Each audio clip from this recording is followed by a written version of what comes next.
Grabando, ¿no? Sí, Ahí está, bueno, excelente. Bueno, vamos a compartir gracias. eh, la pantalla.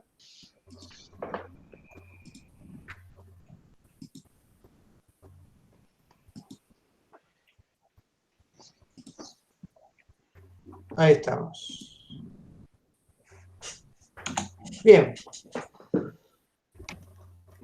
Punto 2. Internamente, generalmente es necesario almacenarlo o guardarlo o persistirlo.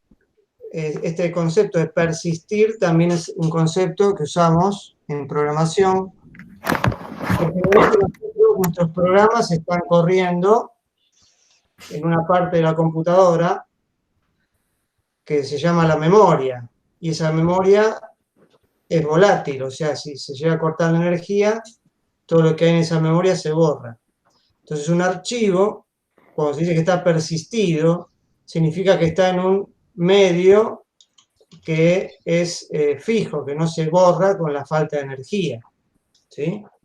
Un disco rígido, por ejemplo, sería una forma de tener un archivo en un lugar donde no se borra, aunque se corte la energía. Hoy día ya tenemos, este concepto ya un poco se va ampliando mucho con el tema de la nube, o sea, podemos tener archivos en la nube, en cierta forma persistido de alguna forma, en algún servicio, aunque ese archivo está, al final de todo, va a estar en algún dispositivo físico, vaya a saber dónde uno, pero va a estar. Y eso va a estar persistido en ese lugar. Otro concepto, los dispositivos para este fin guardan información en formato de byte, 8 bits. ¿Sí? Ustedes vieron que la información digital está hecha de bits, de elementos binarios, ceros o unos. Un grupo de 8 bits son un byte. Y los archivos graban o se manejan a través de bytes. O sea que un archivo mínimamente tiene un byte de longitud. Es la mínima capacidad que puede guardar un archivo. Entonces lo que podemos definir muy simplemente que un archivo es una secuencia de bytes. ¿Sí? Si nosotros queremos verlo al archivo de una forma muy genérica, vamos a ver que físicamente vamos a tener un conjunto de bytes, una cantidad definida de bytes. Tienen elementos característicos estos archivos. El nombre es algo muy característico. La fecha de creación, fecha de última modificación. Estos elementos los va guardando el sistema operativo, donde corre nuestro programa, están guardados nuestros archivos, y ahí se van manteniendo esos datos de cada archivo. El tamaño, generalmente en bytes, el tema de los archivos y el sistema operativo también nos dan un esquema de permisos. ¿Sí? Cuando nosotros trabajamos en una máquina, en un sistema operativo local o en un servidor, los archivos tienen sus permisos.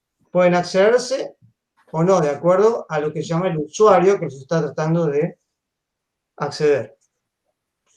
Algunas cualidades dependen del sistema operativo. Los nombres permitidos que pueden tener esos archivos. El esquema de permisos depende también del sistema operativo. Y cómo están organizados. ¿Sí? Una cosa es un sistema operativo, por ejemplo, Windows. Otra cosa es un sistema operativo Linux, Unix. Vamos a ver que hay diferencias de cómo se organiza. Podemos tener, por ejemplo, archivos también en una memoria de una cámara de fotos, ¿sí? O en una memoria de un celular, o un pendrive. Y toda esa organización de archivos depende de cómo esté formateado ese medio, ¿sí? Acá tenemos, bueno, un ejemplo del Explorer de Windows. Ustedes saben que a la izquierda tienen un esquema como de árbol, ¿sí? Cada disco arranca de una raíz y se va abriendo en ramas, que son los directorios. Esos directorios también se pueden considerar archivos desde el punto de vista del software, pero son contenedores de otros archivos para que todo esté un poco más organizado. también para limitar la cantidad, porque hay un límite de cantidad de archivos que puede haber adentro de una carpeta, y también hay límite en cuanto a la longitud del archivo, en cuanto a cuánto puede pesar un archivo. Eso, cada sistema operativo, cada formato va teniendo su limitación. Esto es un directorio con la consola de Windows, no sé si algunos lo hicieron, tienen la fecha, la hora, el nombre, la longitud, ¿sí? Esto, por ejemplo, es un listado de archivos, pero desde el punto de vista de Linux, por ejemplo. Fíjense que a la izquierda tienen esas letras R, W, X, son el sistema de permisos que tiene el Unix, el Linux, ¿sí? La segunda columna es el propietario del archivo, la tercera columna es el grupo al que pertenece, después tiene la longitud, la fecha y el nombre. ¿Sí? Cada sistema y cada formato tiene su forma de administrar y manejar la información. Bien, bueno, acá repetimos, es un archivo que contiene bytes de información, las carpetas, los directorios también se pueden considerar archivos. Cuando nosotros leemos de un programa archivos, a la carpeta la vamos a ver como un archivo más, nada más que vamos a tener que preguntar si es una carpeta o no, para saber de qué formato es. Y después vamos a hacer un poquito de trabajo sobre lo que hay, el contenido de los archivos. Esto va a ser algo inicial, pero para que ustedes puedan tener idea inicial de cómo manejar archivos. Básicamente los archivos van a tener dos tipos de información. Desde el punto de vista, más que nada, nosotros como personas, para ver su contenido. Van a tener archivos de texto, o sea, archivos que tienen adentro texto, sea en el formato que sea, y después va a tener archivos que tienen otro tipo de contenido que es no texto. O sea, es un formato que para nosotros es un poco incomprensible.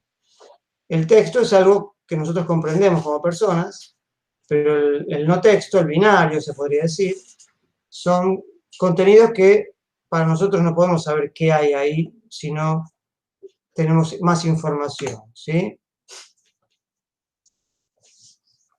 El texto son usados para personas para manipular información legible. Se usa para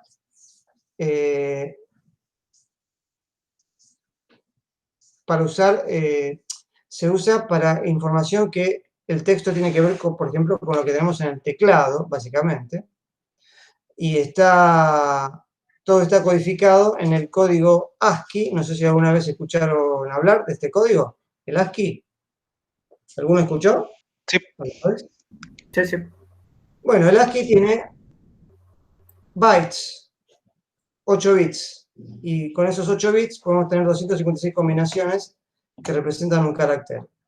Esto es una tabla de código ASCII, ¿ven? A veces lo podemos representar al carácter, sea en número decimal, en número hexadecimal, en número octal, o con su nombre. En la película esa Rescate en Marte lo muestra mucho, el código ASCII, para comunicación al principio cuando queda atrapado en el planeta, con la cámara, hace un círculo, sí. va mostrándole los números, las combinaciones, entonces van descifrando los mensajes. Mira. Claro. Bueno, con un byte tenemos 256 combinaciones. Acá fíjense que no hay 256, acá hay 128, la mitad. Porque esto arrancó usándolo en el idioma inglés. El idioma inglés tiene las letras, pero no tienen, como tenemos nosotros, algunos caracteres especiales, letras acentuadas, la ñ, la diéresis. No hay letras con ese formato. Para todos los idiomas distintos al inglés que tienen caracteres especiales, se fueron agregando en los 128 caracteres restantes, se fueron agregando algunos, no todos, porque por ejemplo tenemos los idiomas no sajones, no latinos, yo qué sé, el El coreano, chino, coreano, ponele japonés, sí. indio, Claro, el mismo el hindú. ruso también tiene varios caracteres especiales. Ujú. Eso hoy día se está manejando a nivel de lo que se llama, que acá no lo vamos a ver, pero se lo menciono, para cada símbolo de esos lenguajes se usan 2 bytes, no se usa uno solo. Se agrandó la forma de usarlo. El nombre técnico es el Unicode, se llama. Entonces ustedes cuando tienen archivos en idiomas que no son así ASCII, por cada carácter van a tener 2 bytes. Como que los archivos van a ser el doble de largos, si lo queremos pensar de esa manera. Entonces, con esa combinación de 16 bits, que tenemos muchas más combinaciones, tenemos más de 65.000 combinaciones, ahí podemos llegar a meter los caracteres de otros idiomas, que no son ASCII. Por ahora nosotros nos vamos a manejar en principio con el ASCII y después veremos de cambiar. Y ahora pasamos al contenido no texto. El contenido no texto tiene que ver con información que puede venir para distintos formatos. Los más conocidos que tenemos nosotros a la vista son los formatos realmente multimedia, formatos de audio, formatos de imágenes, de video, que ustedes, si lo quieren ver el contenido, primero hay que ver cómo pueden ver el contenido de algo que no es ASCII. Tienen que tener alguna herramienta que les muestre el valor de ese byte, porque el valor de ese byte va a tener un valor de algo que no es imprimible en la pantalla. No es algo del teclado, sino es un carácter que no es imprimible. Entonces, de alguna forma lo tienen que visualizar generalmente por el valor que tiene el byte, ya sea en hexadecimal o en decimal, de acuerdo a cómo lo quieran ver. Hay editores que hacen eso. Este, por ejemplo, es el editor que ustedes conocen, el Notepad, y acá yo abrí un archivo de texto común. El archivo de texto es la forma universal, podríamos decir, de transferencia de información entre programas, computadoras, para guardar. La forma más sencilla es guardarlo en formato de texto de ASCII. Y esto cualquier persona lo puede ver, ¿sí? Puede darle algún cierto formato así como de documento, pero son todos caracteres imprimibles. Ahora, si acá les voy a mostrar un editor de texto, de un archivo, por ejemplo, de un JPG, una foto de WhatsApp, acá yo lo que hice abrir. Esta es una pantalla de un editor que lee los bytes, uno por uno. Fíjense que ahí dice offset 0, la primera fila, y las columnas vienen 0, 1, 2, 3, 4, o sea, esa es la secuencia de bytes que tiene un archivo y que no son caracteres imprimibles todos, son bytes de información, que todos juntos forman una codificación que ya es un estándar conocido. Entonces un programa de visualizador de fotos sabe cómo interpretar esta información, ¿sí? Nosotros eventualmente podríamos en nuestro programa escribir un JPG, pero tendríamos que saber el formato de hacerlo.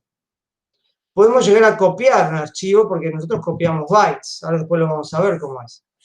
Pero para generar un JPG deberíamos tener alguna forma de saber qué estamos haciendo, ¿sí? Para generar un archivo de texto no hay problema porque ponemos texto, ponemos caracteres imprimibles, o para sacar algo con pantalla, ya lo hemos hecho, pero para escribir un archivo que no es de texto, deberíamos hacerlo de una forma específica, ¿sí? Bueno, ahora vamos a empezar a ver un poquito cómo se manipulan estos archivos desde un lenguaje de programación. Como sabemos, cualquier lenguaje tiene amplias capacidades de manejo de archivos. O sea, es una de las cosas que mejor hace los lenguajes de programación es manejar archivos. El mismo sistema operativo tiene muchas facilidades y utilidades para manejar archivos. Por ejemplo, si ustedes tiran un comando, los pueden mandar el resultado a un archivo, pueden leer archivos como salidas de un comando, como entradas para otro comando, ¿sí? Hay formatos, generalmente todos estos formatos son formatos de texto que se pueden leer, se pueden interpretar, ¿sí? Y acá dice que todo tipo de información y utilidad siempre termina usando de una u otra forma algún tipo de archivo, ¿sí?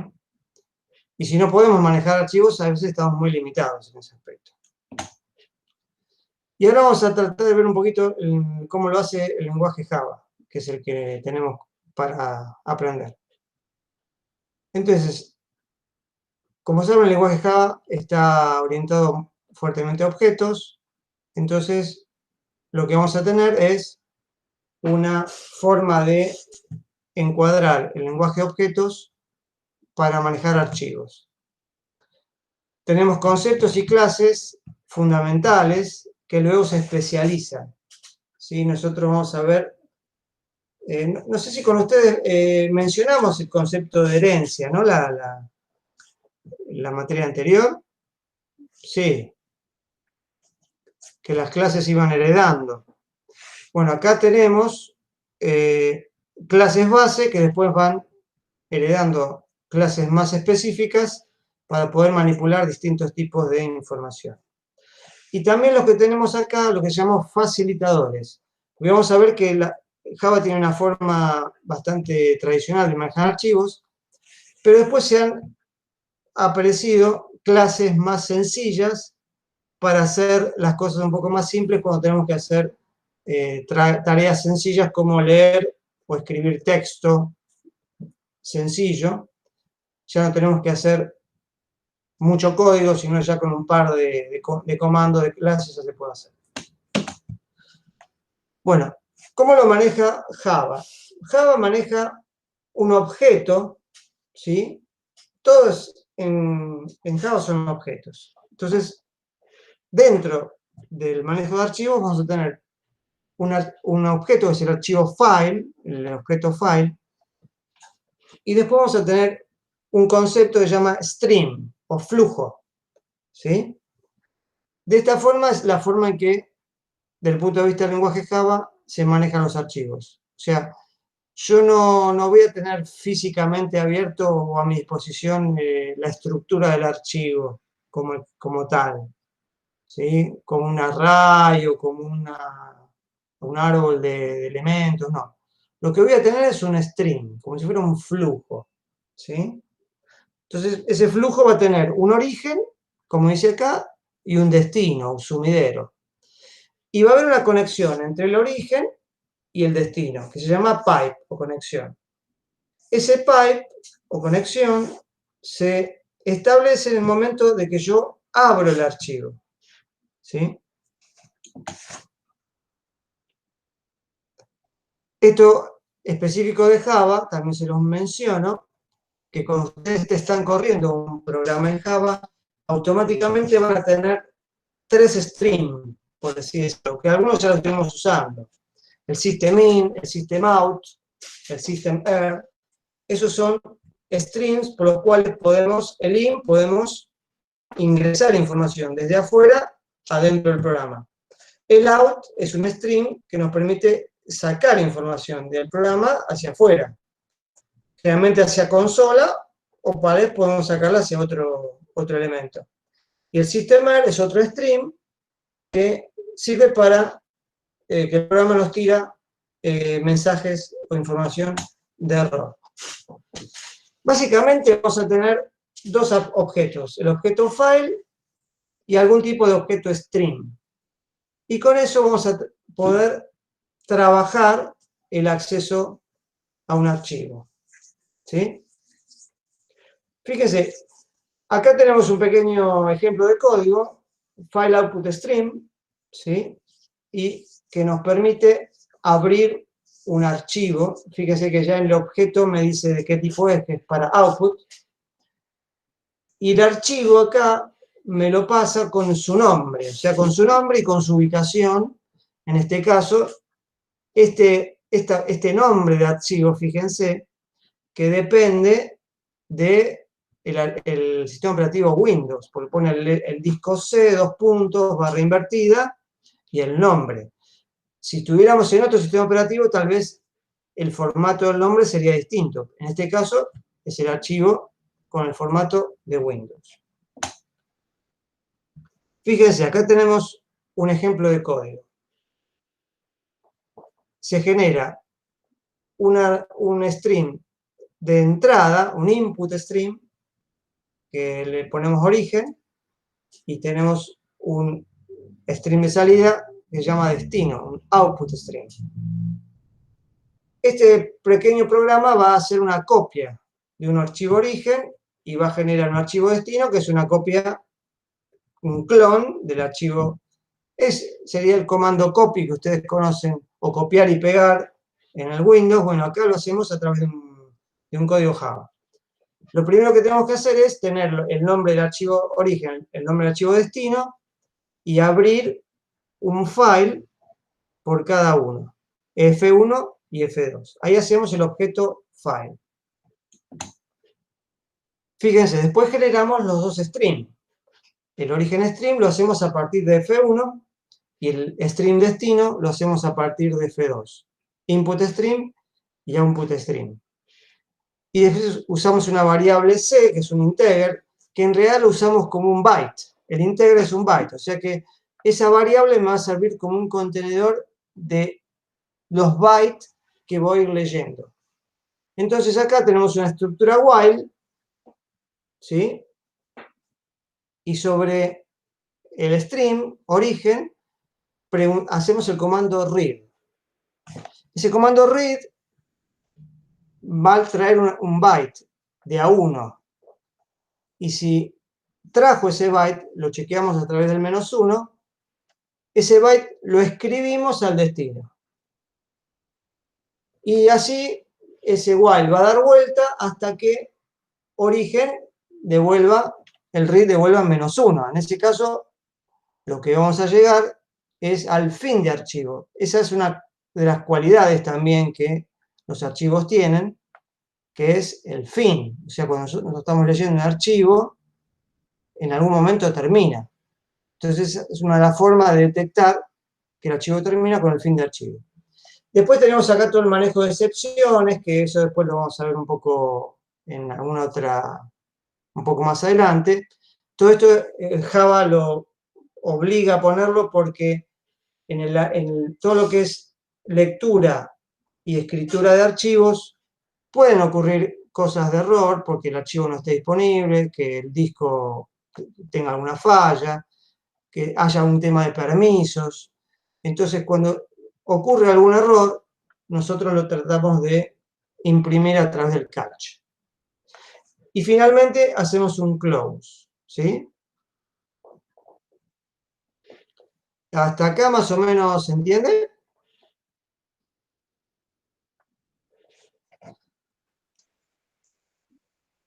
¿Alguna pregunta? ¿Qué era Java?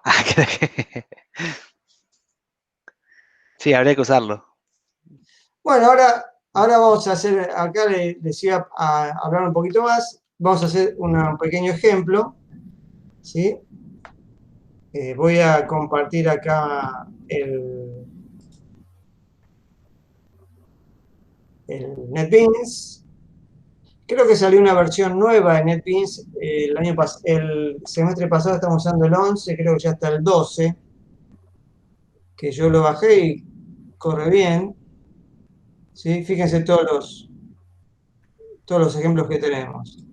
Este es el que vimos recién en el ejemplo. ¿Sí? Jardines TXT y jardines old TXT. ¿Sí? El tema de archivos no es algo que sea complejo, pero hay que tener algunos conceptos para poder, para no complicarse las cosas. Y más con relación a Java. El tema de Java es que nosotros estamos ahora corriendo este programa en Java dentro del NetBeans, ¿sí? Entonces, como todos son archivos y todos son carpetas, ¿sí? Yo acá les voy a abrir. ¿Se ve bien el administrador de archivos acá? Sí.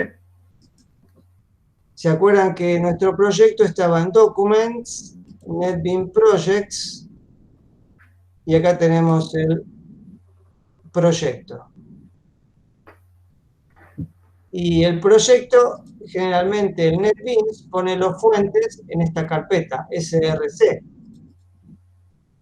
Y después, ¿se acuerda que teníamos el paquete que nosotros generábamos para nuestro programa en Java?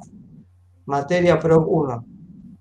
Adentro de esta carpeta tenemos todos los archivos de Java. Ahora, el NetBeans corre y trata en este programa de encontrar este archivo, jardines.txt. ¿Sí? ¿Qué pasa si yo vamos a tratar de correr este archivo?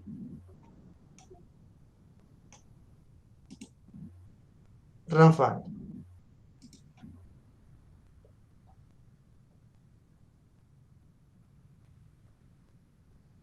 Bien, ¿se ve acá el error?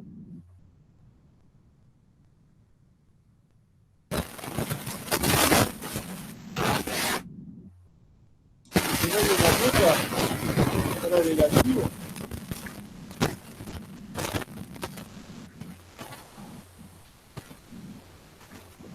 Se escucha con ruido, Javier.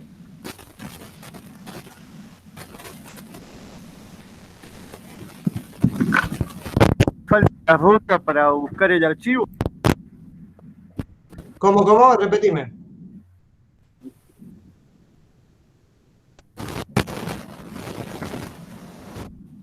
Si no, chatea la pregunta.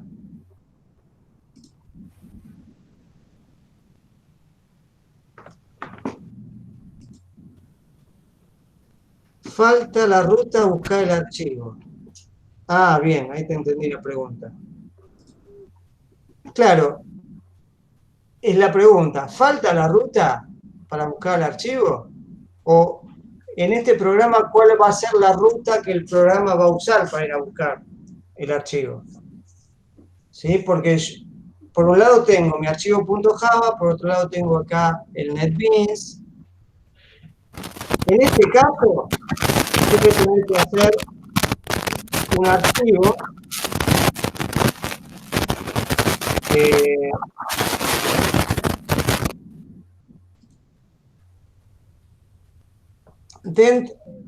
en realidad el NetBeans lo va a ir a buscar acá, en esta materia que es la materia raíz del proyecto. Si yo hago un nuevo archivo de texto, text document, ¿sí? ¿Cómo se llama? Jardines.txt.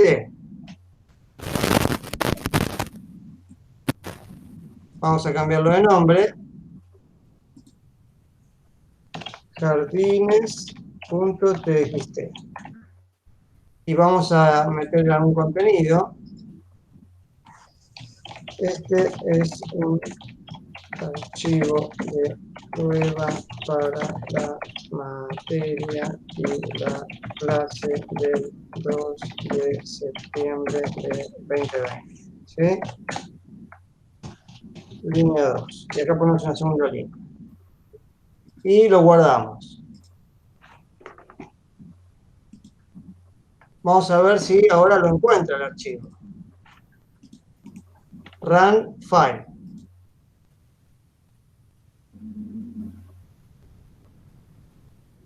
No lo encontró. Entonces está mal ubicado este archivo. Si yo, como no tengo muy claro dónde lo va a ir a buscar, entonces acá le podemos poner la ruta.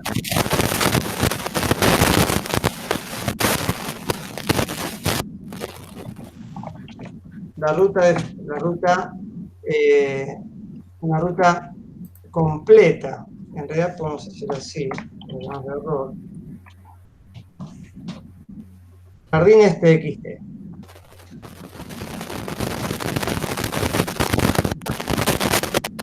el archivo lo vamos a poner disco C.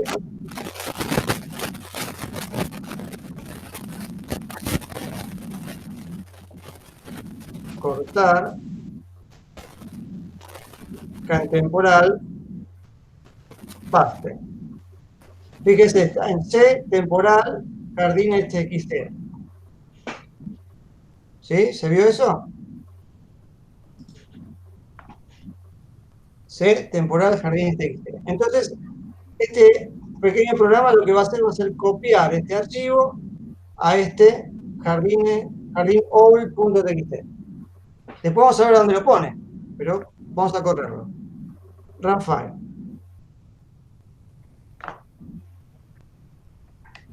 Temporal jardines.txt. Dice que no lo puede encontrar. Vamos a ver.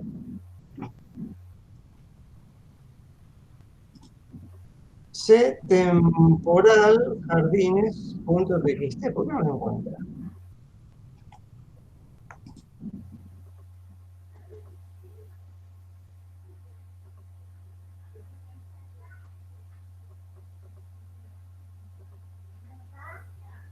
Bueno, esto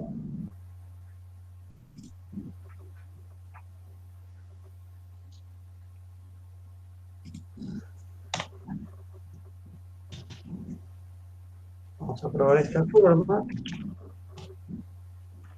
Guardar. Run.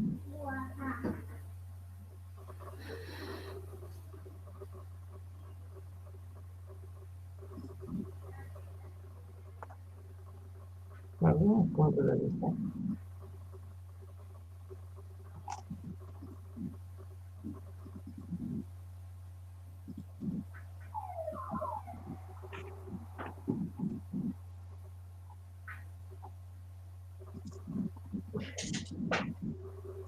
Bueno, la verdad no sé por qué está fallando esto. Después se lo voy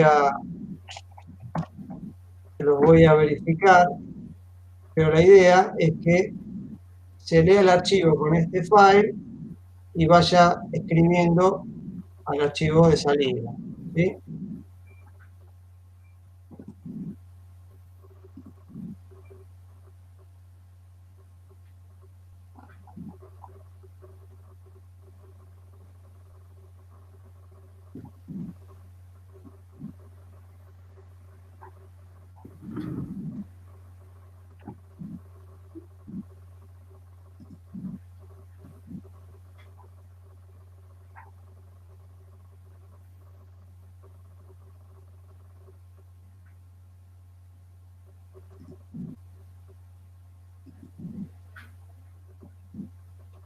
Voy a limpiarlo y construirlo de vuelta a ver qué pasa.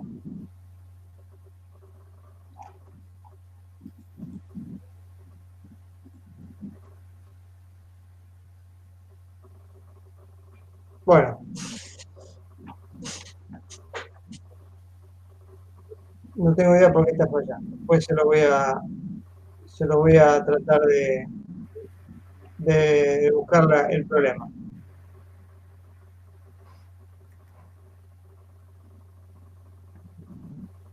Vamos a seguir con la presentación, ¿sí?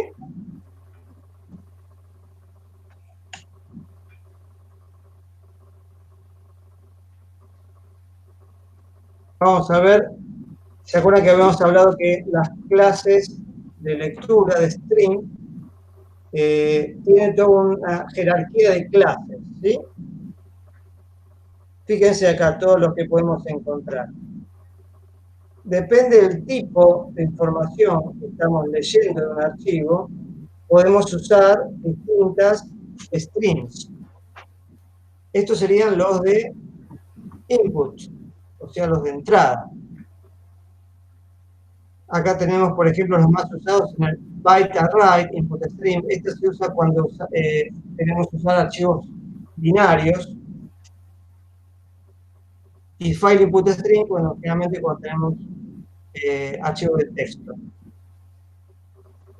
Otra cosa que también podemos tener es el stream buffer input string, que también sirve para no solamente leer en forma directa el archivo en el disco, sino tener como una especie de caché o buffer, así la lectura se hace más rápida. Es otro tipo de clase, ¿sí? Eso después lo pueden buscar en la documentación. Y el output stream son para escribir. Y básicamente lo mismo. Tenemos el byte para escribir de a bytes y el file output para escribir texto. Tenemos el buffer y otros tipos de stream.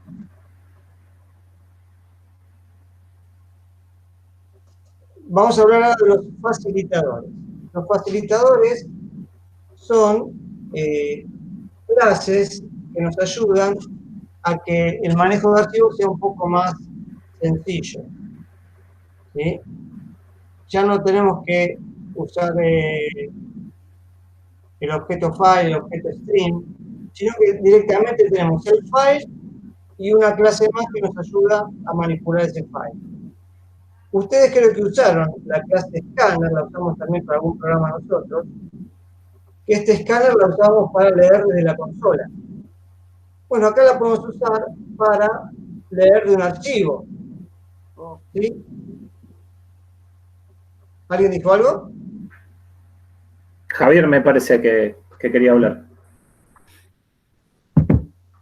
Ahí te pasé, fíjate si es C contra barra, C 2 puntos contra barra, temporal contra barra, jardines TXT. Ah, bueno, ahora después lo probamos. Sí, ahora cuando pase al NetBeans lo probamos. Sí, sí, sí. Dale. Entonces acá tenemos el escáner que solamente tenemos el file y con el escáner podemos ya manipularlo.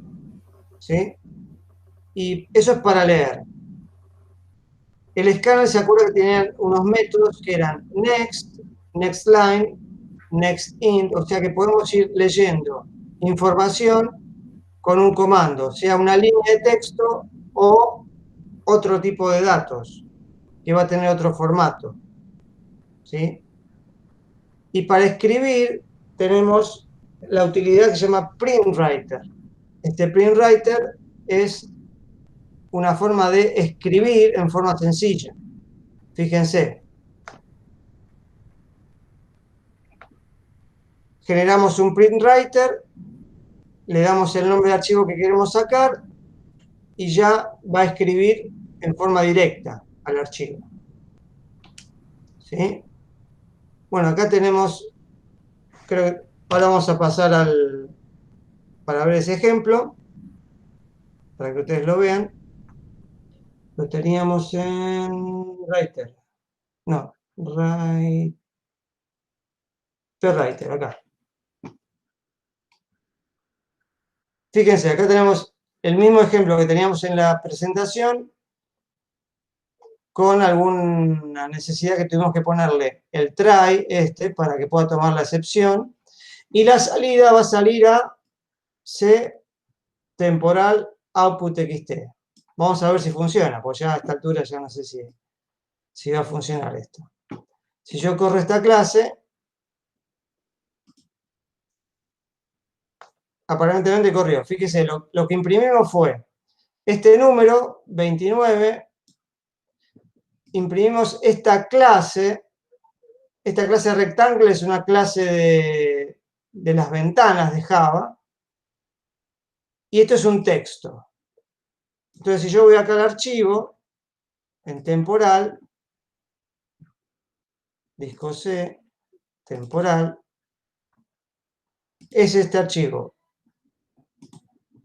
Si lo veo, fíjense, tiene el 29 acá que escribió, tiene la representación, el toString, ¿se acuerdan que usábamos nosotros para la clase? Esa clase es, cuando ustedes quieren imprimir lo que tiene una clase, la clase puede tener distintos tipos de objetos, distintos tipos de información. La forma legible que tiene es escribirla en formato de texto. Y también escribió el texto Hello World. Y fíjense que lo escribió en C temporal output. Ah, ya sé lo que está pasando acá, me parece. A ver. Es esto, me parece.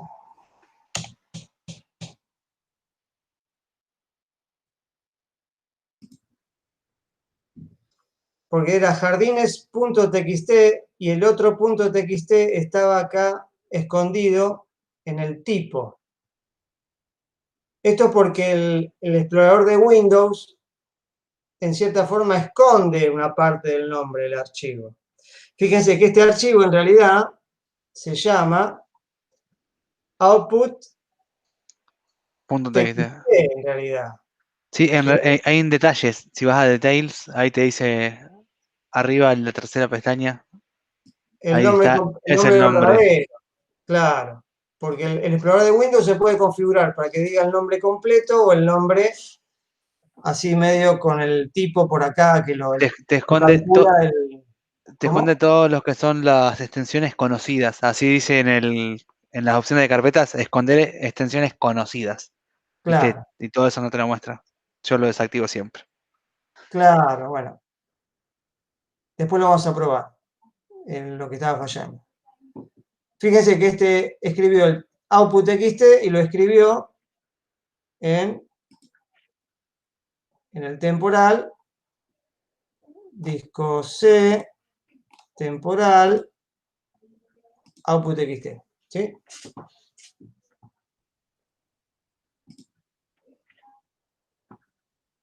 Bueno, más o menos vamos a probar la copia, porque ahora después viene otro tema. Era copia archivo. Vamos a ver si funciona.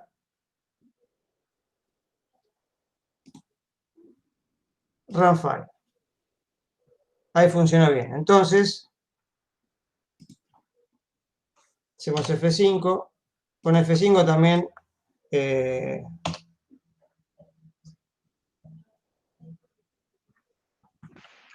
se ve que no funciona.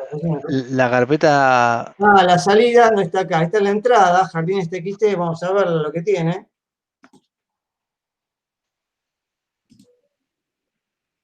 Tiene este archivo, ¿sí? Y nuestro archivo que copiamos tiene que estar en la parte de nuestro proyecto. claro, en el código. Documents, NetBeans.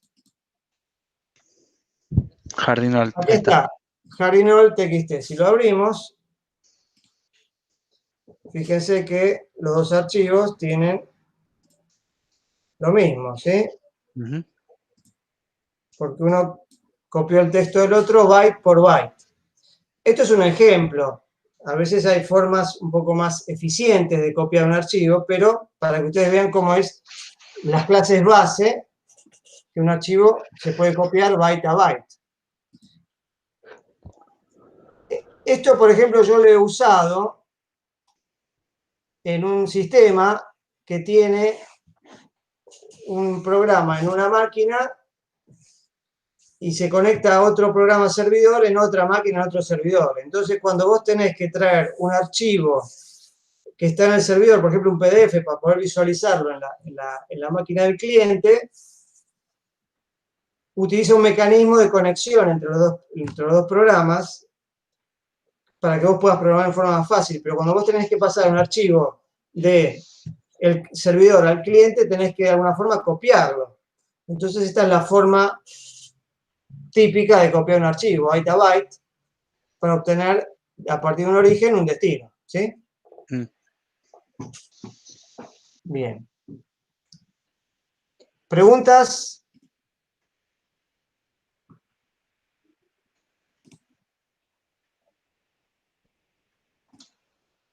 Bueno, continuamos. Es cuestión de usarlo nada más, ¿no? Pues la verdad que Bueno, después ahora todavía no les preparé ejercicios, pero o sea, esto de archivos sería la parte poco, se podría decir, podemos decir, la parte menos atractiva de lo que son los archivos, es abrir y cerrar archivos. Lo que vamos a ver ahora un poco es algunos tipos de archivos y cómo se manipulan de acuerdo a sus contenidos. ¿Sí? Por ejemplo, acá vamos a ver un tipo de archivos que se usan en Java, que los van a usar seguramente en cualquier aplicación que en el futuro puedan usar, y que son archivos de properties. Archivos de properties son archivos que tienen un formato para guardar valores, un nombre, como si fuera una variable que tiene su nombre, y esa variable con su nombre tiene un valor. Entonces, cuando ustedes tienen que guardar algún tipo de información en un archivo, algunos parámetros de configuración, usuarios, alguna URL de acceso, entonces ustedes lo guardan en un archivo de properties. Y Java tiene una forma de leer esos archivos de forma sencilla. ¿Sí? Básicamente hace esto. Hace un input stream con el nombre del archivo, genera un stream. Y acá tienen una clase que se llama properties. Esta es una clase específica de Java. Que lo que hace, tiene un método load. Y ese método load se le pasa como parámetro el stream que ustedes acaban de generar con el file input stream. ¿Se entiende? Primero ustedes tienen un archivo, properties. Con ese archivo properties generan un objeto file input stream, que es este input. Y luego, este input lo usan como entrada para el método load del archivo del objeto properties. Entonces, ¿qué obtenemos con esto? En prop quedan guardadas todas las propiedades que se leyeron del archivo. Entonces yo para poder verlas, obtenerlas, uso este método getProperty. Database, getProperty. DBUser, getProperty, DBPassword. ¿Sí? Vamos a ver un ejemplo acá en el NetBeans. Read Properties, acá estamos.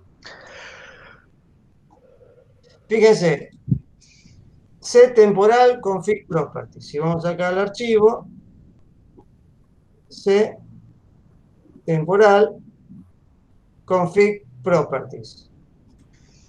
Estos siguen siendo todos archivos de texto, ¿sí? ¿Con qué lo puedo editar? Con Notepad+.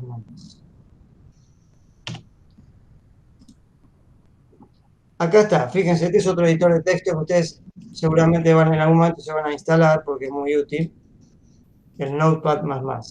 Fíjense cómo es el formato del archivo. Estos son todos comentarios.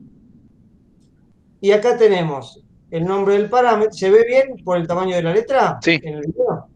Database igual localhost. DBuser igual Paul. DBPower igual Power. Estos son los parámetros que yo estoy leyendo como ejemplo.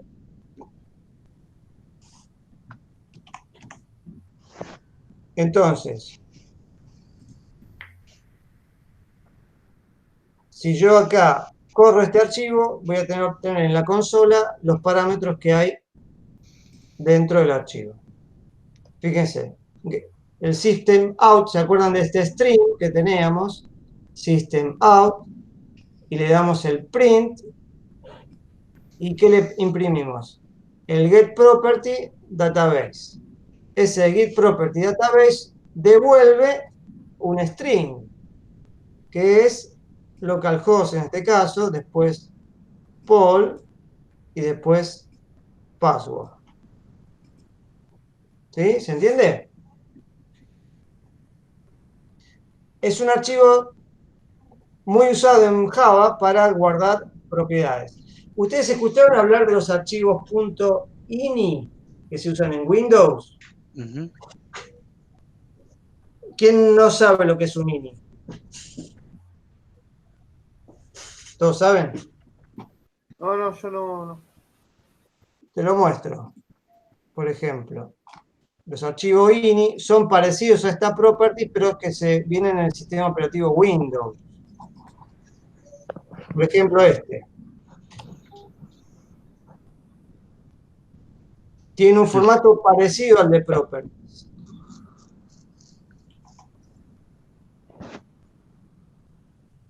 No, este en particular no, discúlpame. Vamos a buscar otro. Vamos a buscar en Windows.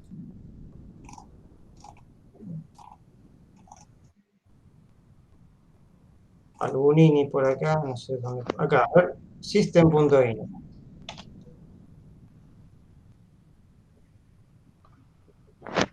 Se ve acá, tienen como una sección, ven, que entre corchetes, y tienen un nombre igual un valor. Nombre igual valor. Lo que agrega este tipo de archivos .ini es tener la sección, ¿sí? Como que tiene un nivel más donde uno puede hacer dividir los valores. El properties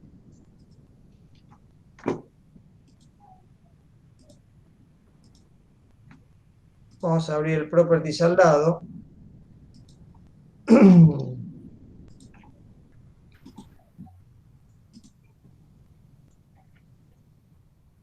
El properties tiene solamente par nombre-valor. En cambio, el ini tiene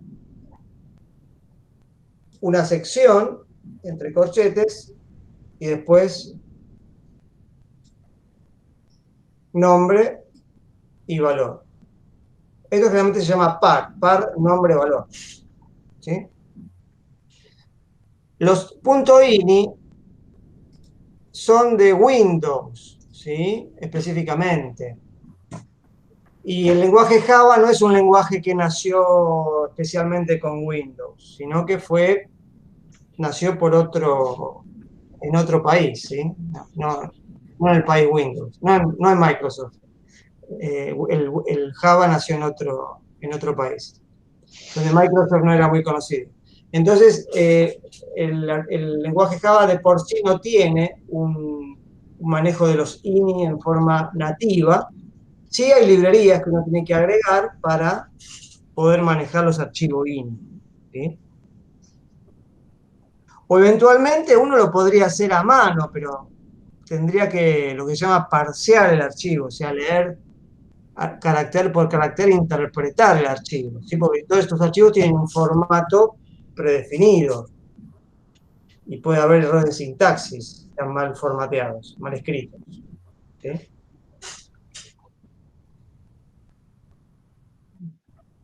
Bien.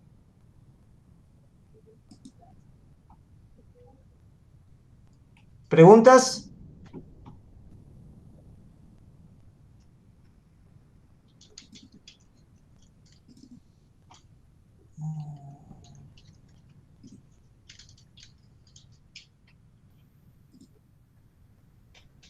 Siempre se usa de la misma manera. ¿Qué cosa? Estas instrucciones.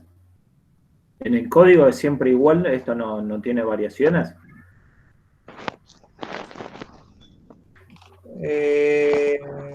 No entiendo la pregunta. Claro, por ejemplo, nos mostró para copiar o para leer un archivo o para sacar propiedades. Siempre eso se utiliza de esa misma manera, no hay, más allá de tal vez una clase distinta que se utilice, la forma es...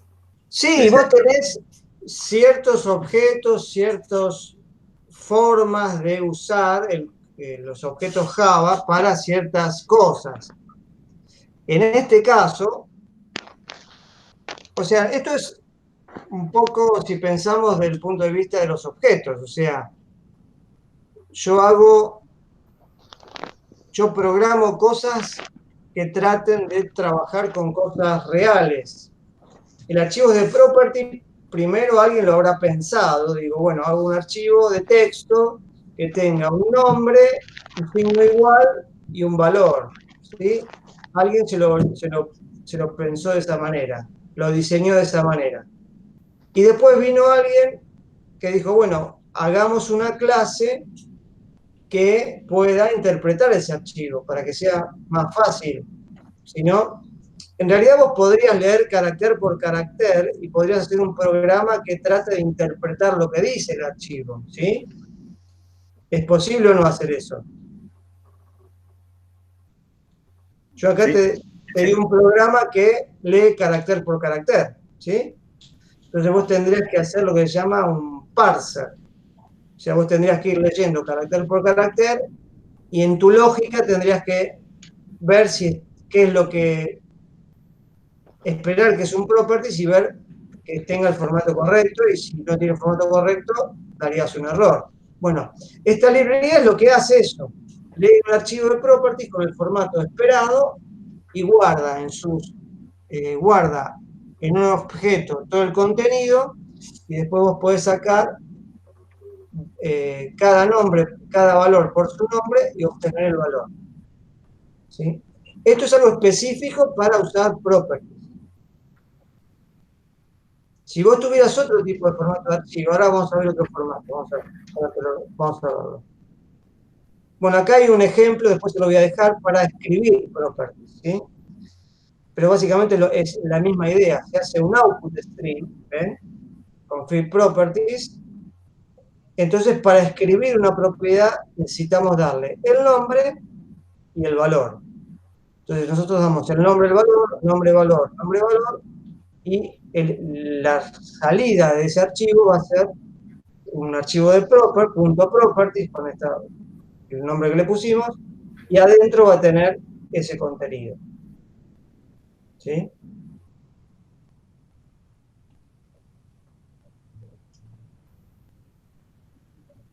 Y después lo que se hace siempre, cuando uno maneja archivos, es cerrar el archivo. Fíjense lo que dice acá. Siempre van a haber un close en todo lo que se llaman los strings.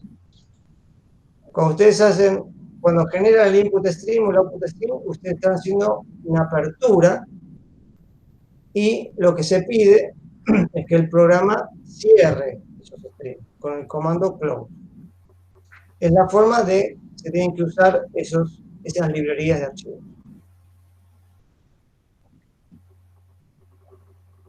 Bueno, acá puse algunas consideraciones generales. Uno de los detalles a considerar es la ubicación del archivo a leer o escribir. No es algo trivial saber ubicar bien, no tal vez la ubicación absoluta. Vieron que cuando yo tuve un problema, entonces le puse una ubicación absoluta y eso más o menos soluciona el problema. Pero nosotros, cuando estamos trabajando en una máquina compartida, en un servidor de muchas aplicaciones, no tenemos acceso a cualquier punto de la máquina, tenemos acceso a ciertos lugares, porque es una máquina compartida. Entonces nosotros tenemos que aprender a leer los archivos en forma, se podría decir, relativa. O sea, ¿dónde está el archivo respecto a donde yo estoy parado? Entonces tengo que hacer una referencia al archivo en función del lugar donde está mi aplicación instalada. Entonces esos son temas que uno tiene que manejar. ¿Sí? Porque un programa Java, como dice acá, puede ser ejecutado de diversas formas y puede tener parámetros para que los corran de una forma o de otra. Entonces el programa va a tener distintas formas de interpretar el lugar donde está parado.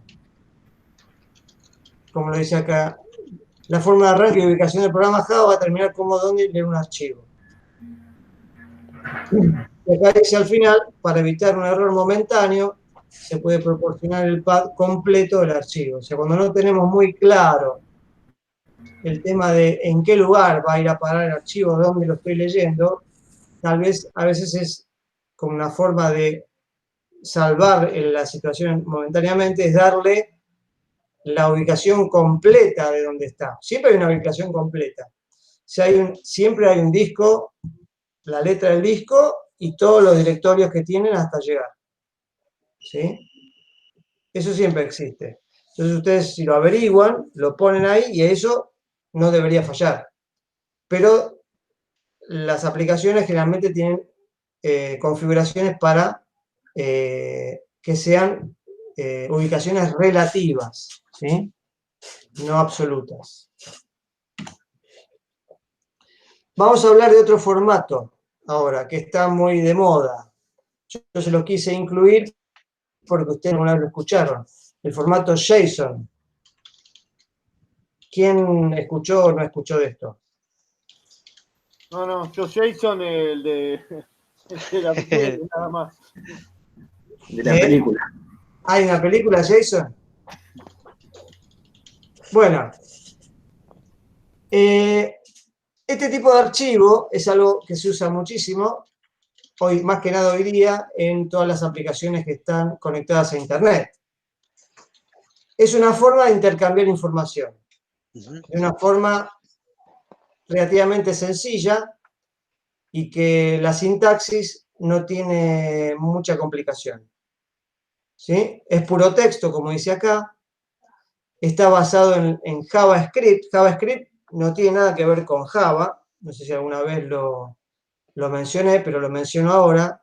Una cosa es Java y otra cosa es JavaScript. Son dos lenguajes distintos, funcionan distinto, cada uno tiene distinto nicho de donde funciona.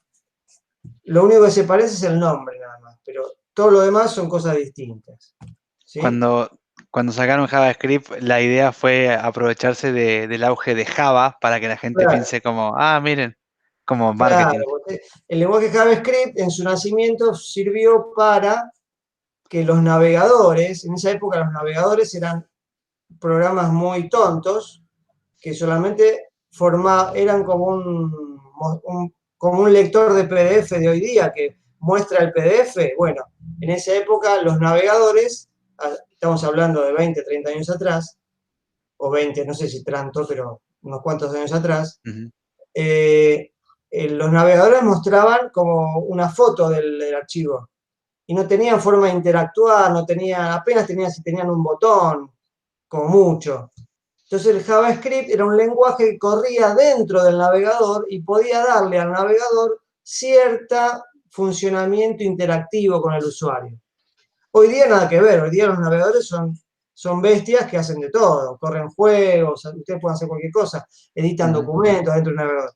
En esa época los navegadores eran como hoy día es un lector de PDF, que hoy también los lectores editan PDF, pero como un lector estúpido de PDF que muestra como una foto. En esa época los navegadores de Internet mostraban como una foto del HTML de la página.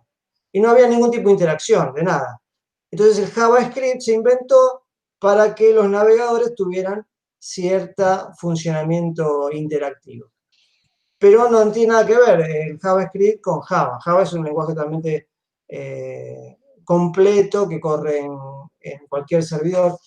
El JavaScript es algo más orientado a Internet, más orientado a la interacción, ¿sí? Aunque hoy día el JavaScript está creciendo un montón también, ¿sí? O sea, todo es muy dinámico. Hoy JavaScript ya hay todos frameworks, que ustedes capaz lo van a ver en alguna otra materia, que se pueden hacer páginas, aplicaciones completas en JavaScript. Pero bueno, pero eso es, yo estoy hablando de los orígenes. ¿Sí?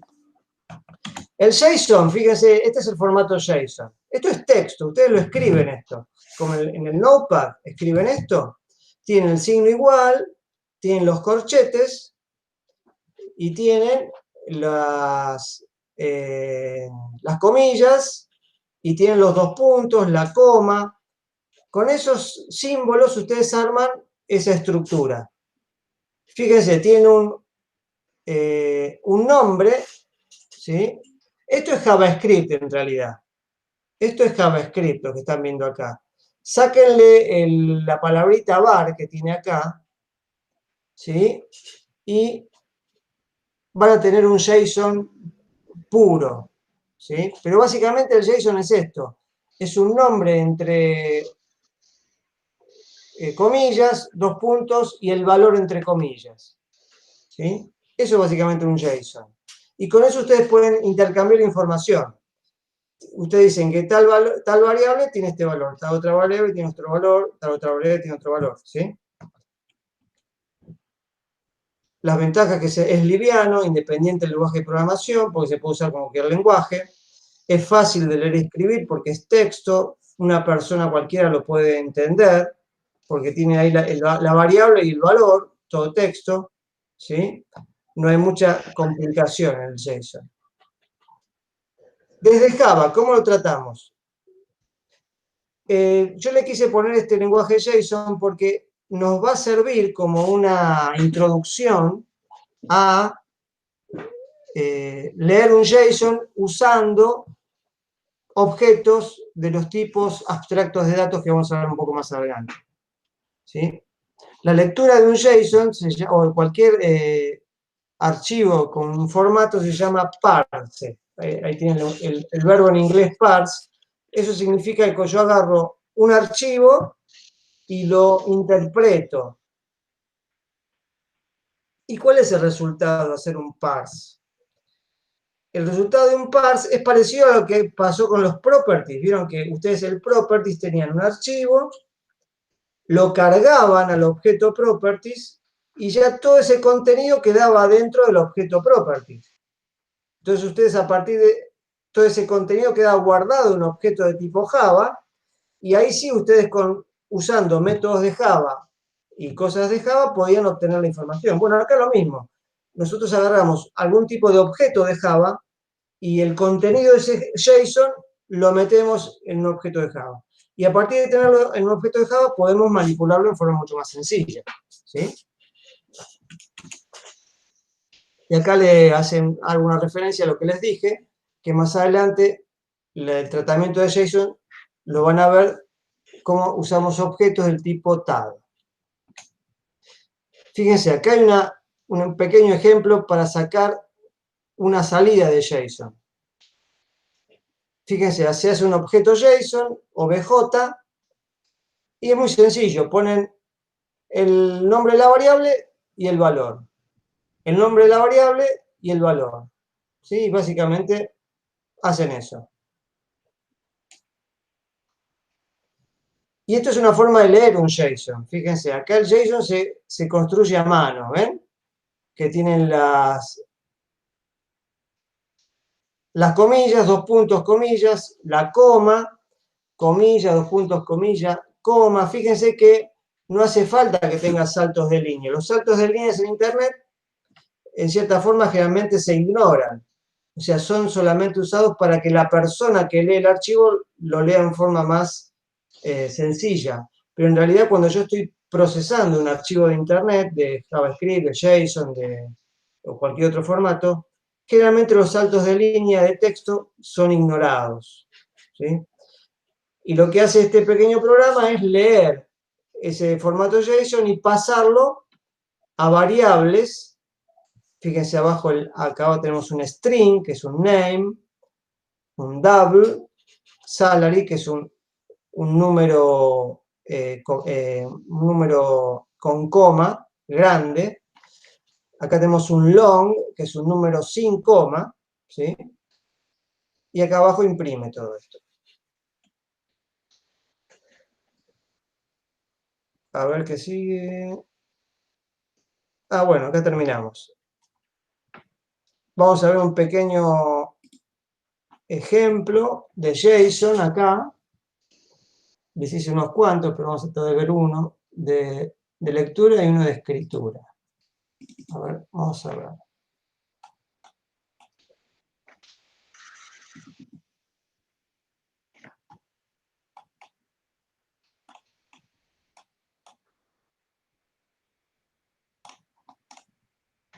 Este es más complejo.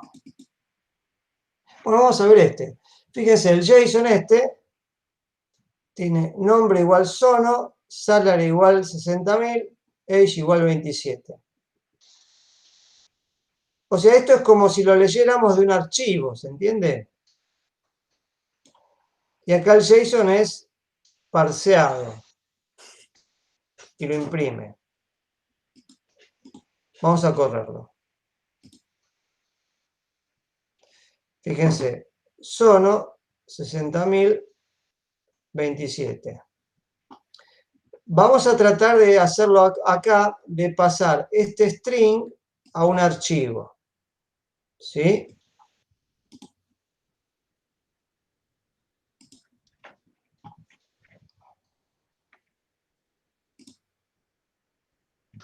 Vamos a ponerlo en la computadora temporal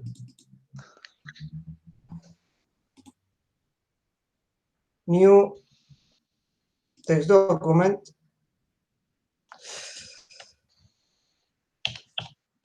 archivo1.json. ¿Sí?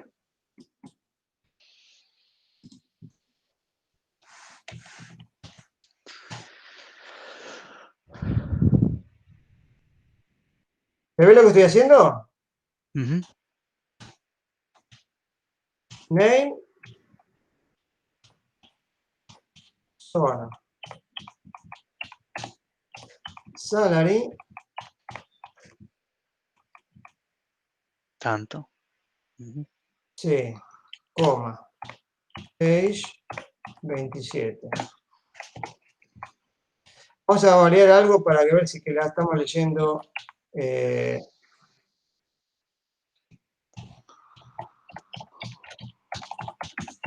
Ahí ponemos el nombre, programación 1. Y esto también hay que... Ahí está. Ahí tenemos bien cerrado el JSON. Es igual. Ujú. Fíjense que hay valores que tienen comillas y hay valores que no tienen comillas. Ujú. Entonces son interpretados de distinto formato, distinto tipo.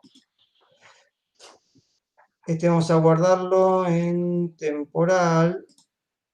Ah, no, este es otro archivo que tengo abierto. Listo. Sí, ahí está. Ahí listo, guardar todos. Este vamos a borrarlo. Listo. Entonces,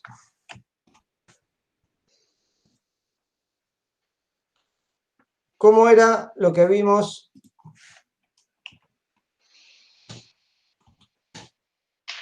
Vamos a usar, ¿se acuerdan? El scan.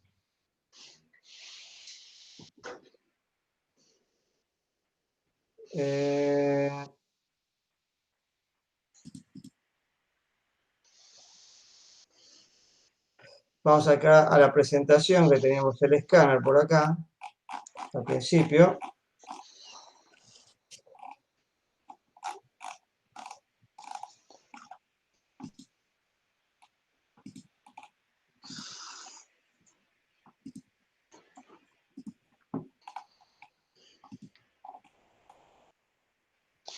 ¿Dónde está?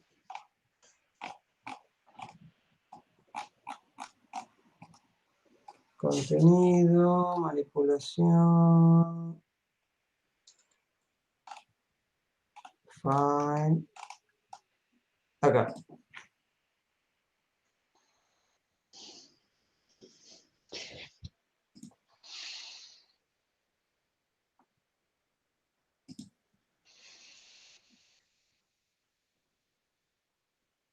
No, esto no. Vamos a usar esto.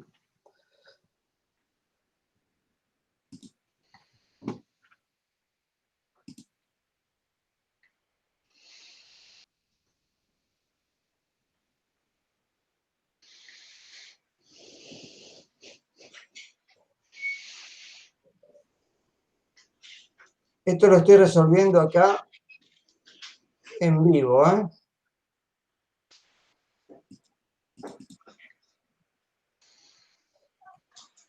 Vamos a usar algo así. A ver si funciona. Fíjense que esto... ¿Qué es lo que tenemos que hacer? Tenemos que pasar el contenido de un archivo a un string, ¿sí? ¿Cuál estaba haciendo? Este. Entonces, ¿qué hacemos?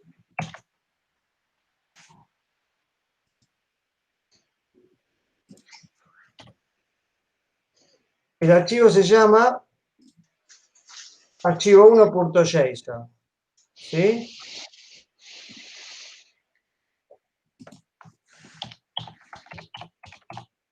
.json.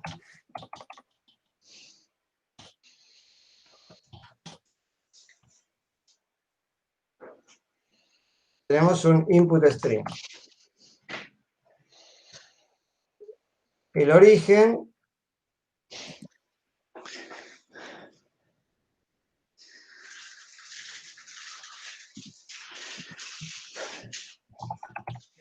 al input stream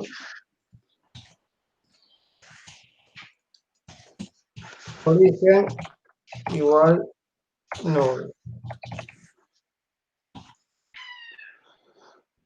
Try catch, eso después lo vamos a ver cómo se hace.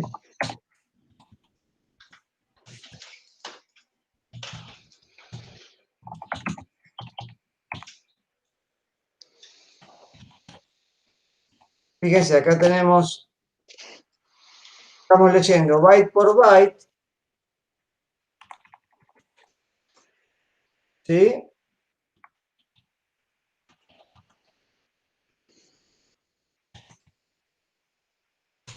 Vamos a pasar al string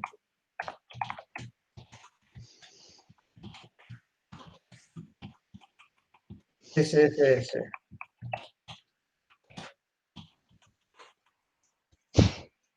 SSS igual a SSS más.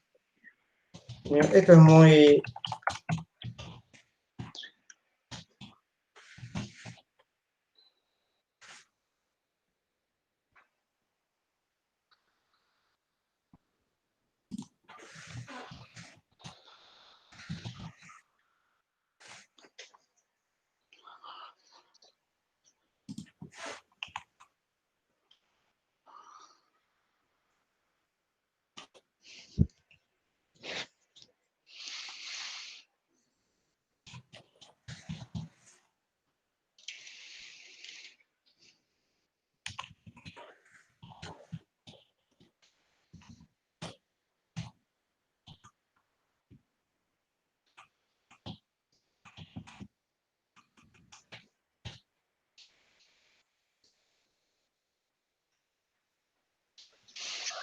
No sé si va a funcionar esto.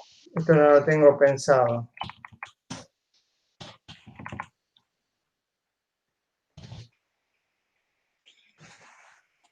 ¿Qué es lo que hice? Traté de pasar el contenido de un archivo a un string, byte por byte. ¿Sí?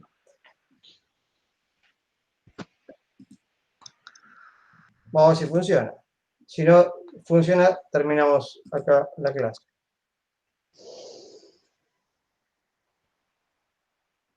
$37. No, no funciona. No. Después se lo voy a pasar de una forma un poco más funcional. Pero bueno, vamos a parar el compartido acá.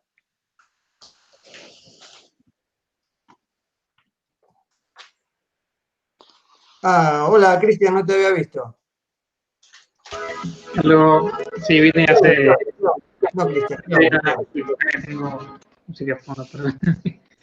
¿Cómo? No, vine hace una horita. Estoy con la cuenta de mi papá porque no pude entrar con la mía. Tuve problemas con eso. Bueno. Pero bueno, no pasa nada. Bueno, entonces yo le voy a dejar esta clase. Bueno, creo que quedó grabado esto. Vamos a frenar la grabación.